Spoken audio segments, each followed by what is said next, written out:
What's up mga kalupa? So ngayon, andito po tayo sa may Aquino Farm.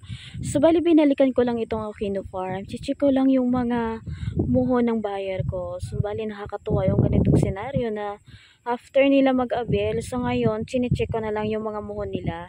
Kung lalagyan na, para pwede na rin sila makagawa. So itong isa na to, yung may mga pader na yan, isa din yan sa buyer ko rin yan, yung nag-avail na rin yan. Nakakatuwa tingnan kasi ayan, kumbaga nakapag-umpisa na po sila, may bakod na yung kanilang mga lupa. Ayan, kitang-kita nyo naman, napakaganda po ng view, 'di ba? So ito yung napakaganda dito sa Aquino Farm. Ayan. So bali ito ngayon, ipapakita ko po sa inyo yung mga namuhunan na ito. Usog-usog tayo dito ng konti. Ayan. Kasi dito po mga malalaking cut naman dito sa Aquino. Bali may nag-avail po dito ng 1,000, 2,000, 3,000, yan. So itong bunga na to, may nag-avail po dito ng 500 square meter. So ito namuhunan na po, yan. Ito. Yan.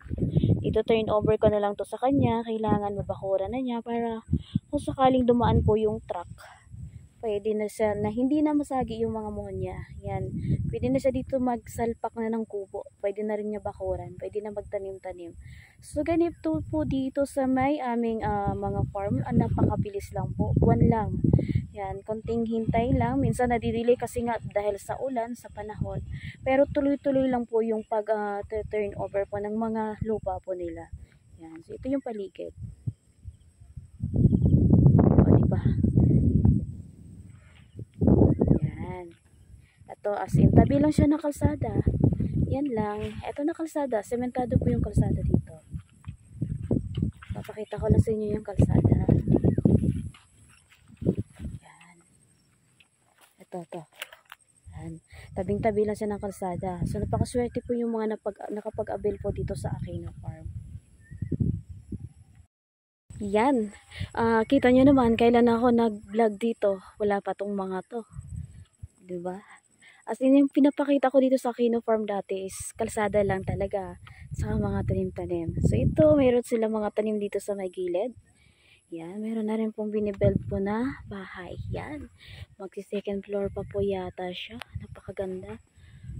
Yan, para nai-imagine ko na pagka dito siya tumbera. Ang ganda naman ng magiging view niya. Ito po yung dati na pinablog ko, yan. Pinapakita ko sa inyo. Wala pa yan. Ayan. So ngayon nakita niya na, ayan o. May tinatayo na po siya. Hanggang magsi-second floor pa po siya yata. Ayan. Napakaganda po nung view dito. Kitang-kita po yung Sierra Madre.